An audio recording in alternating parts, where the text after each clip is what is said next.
going on YouTube? Welcome to another video. And you know what, if you watched the last one, you know what's up. We're doing some lower body stuff here today. SSB, and we're doing the high bar version, so we are going to annihilate our quads, so to speak, in this workout, which I probably won't show majority of it, because I'm just going to show the fun stuff, the heavier lifting stuff, and kind of go from there. So always starting off with the hardest exercise first, or like the most intense. And that's going to be some form of squat, and not a machine. Machines are something I will use after the fact. Do the hard work with the free weights, and then everything else is extra. And I think that's been a good basis for almost, I think that's the ideal training philosophy. Obviously, if injuries and other stuff pursue, if you got machines, do what you're going to do, you're older, whatever. But as long as you're a healthy human being, you should be taking advantage of every workout you can where you can do the free weight stuff, get the benefit of it, and then be well-rounded with everything else. Plus, it's more fun to squat free weights, and it looks cooler too. So, and more simplistic the lift with the most amount of weight, the more impressive it is in my mind. If you have 1,000 different connections on like a leg press or something, and you gotta do all this weight, it's just really easy to dial in form and then figure out the ideal range of motion. But with a squat, you go down, you come back up. If you can't do it. So got to be careful. And it's a good way for, to build almost strength in any department. Free weight movements or training.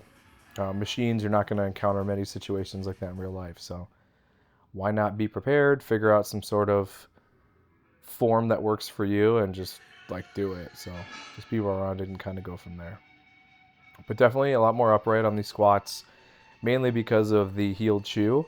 So the angle of the ankle allows you to hit depth a little bit easier compared to like the flats. I have to be a little bit more, parallel with the floor. So it does look better, but again, that's just how my body's built. I've got no torso. You can kind of see it just goes from butt to lats. There's really like no lower back, no nothing. That's just how I'm built, and there's really nothing I can do about it. So, I'm going to just make use of that. So, got to find what works for me and kind of go from there. So, it's actually funny looking at that now that I realize that. It's just like lat and butt. That's it.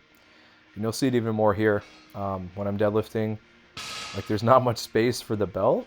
There's not a big torso to really dial things in. And I think that's why I've gotten better at the beltless stuff, especially for conventional.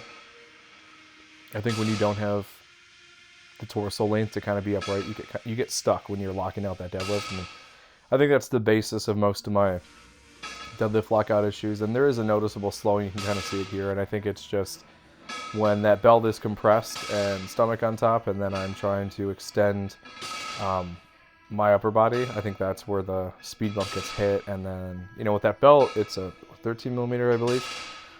Decently flexible. Like SBD belts are pretty awesome, but add weight, and when you're moving 400 plus, 500 plus pounds, any sort of deviation will cause some, decrease in acceleration, and that's when you get, not the ramping, but like the getting caught at lockout or whatever too. So I have noticed that when I am pulling sumo with like pants, especially with like sweatpants, it's a lot more slick, not as much friction from, human skin and hair, so it does move better, especially with like leggings and stuff. But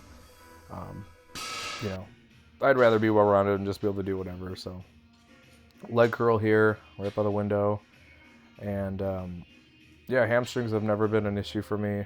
Like the entire back of my body, calves exception, just grows, and it's always been a large size. I've got decent sized quads and stuff though, but it's like the lower body, I've got a big stomach and whatever, and that's just, it's weird proportions. I mean, you can even see little calf ripples and stuff here too, though. It's just, I'm built so weird proportion wise. Like it's very strange.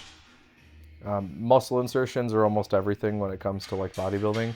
There's only so much you can do with the real estate you have, and some people have bigger frames. They've got better muscle insertions where things just look better, and you can build muscle around it and get them larger and flow better with your physique, but it's not something you have direct control over. It's kind of like my arms, where I've got my bicep insertion is very strange. It looks huge in certain angles, and then it doesn't. Like when I'm benching, it looks tiny, but I've got decently sized arms, Same thing with triceps. I think I've got long insertion points, so I can press a lot of weight, move a lot of stuff though, but they're not looking too great or whatever. So I've always tried to pump my triceps up and get them to a point where they could,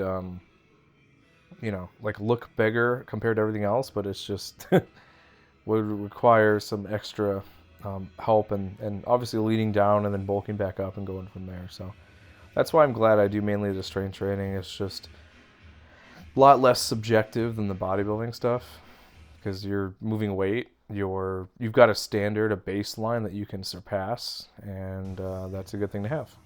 So benching here again, and this is kind of what I mentioned before, where my arms look tiny when I'm benching, which is very strange. Obviously, I'm using a 16 millimeter lens here, my Tamron 17 to 28, so there is some distortion, but like it's always funny how like large like my stomach and legs look compared to my upper body, which is my upper body dominates my lower body, if you can believe that, at least from the front. So I don't know. I always look strange on camera. Like people are always surprised when they see me in person. They're like, "Oh, you look different." And it's like, yeah, I mean, I just don't look good in 2D.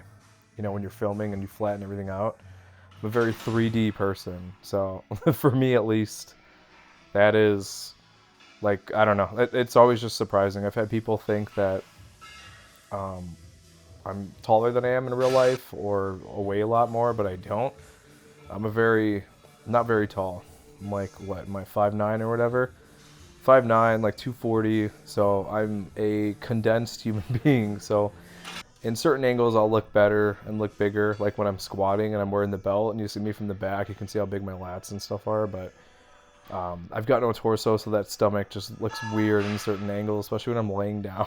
Just not the most ideal. But then you'll see me, like if I'm overhead pressing from the back and you can't see the stomach, it just looks wide, so I don't I don't know. I am a natural catfish in every way, depending on how you want to look at it. So I'm just that's why I stuck to the lifting where it's number related, because bodybuilding focus where you're looking at different sizes, I don't even know. We've all got different insertions and everything. You can see here from the back, like then you'll see my stomach from the front too. So I don't know. This is just the genetics I was given, and we're just gonna keep lifting weights that way. And it's also always funny to see when I'm pressing how long my lower arm is. Like it's very hard to get to my chest. And then I've got a short upper arm. It's kind of the same thing for the lower body. So I think that's why like my forearms look really lean when you see them in person compared to the rest of me, because it's just the weight's distributed differently. It's very strange. That's why I'm kind of like filming all this stuff to see myself as I change through the years. It's always fun to kind of look back and see here. So this is what I'm talking about with the OHP. Like there's no stomach in front, so I look so different from the back. And triceps don't look bad from this angle. Forearms looking good with that lighting. But no, it's just certain movements. So I don't know. This is a random rant that I just went on, and I just thought capped in my head, and I'm drinking some Ghost Energy. So there's a caffeine. To me, it's like not really, because I've never taken Adderall. But when I take caffeine or an energy drink, I get like that laser focus. And you end up with what you have now, which is me rambling about random stuff on this video. So, you know, it is what it is. But yeah, I mean, we're doing the same stuff. That's why I'm showing it to you. Nothing's over pretty. Like, look at this. I don't understand how this makes any sense. It's like V-taper in the back, wide lats with the belt. And then if you flip me from the other side, I look like a totally different person. And trust me, I wish I could change my body fat distribution. But yeah, anyway. That's the video. Like, comment, subscribe. See you in the next one.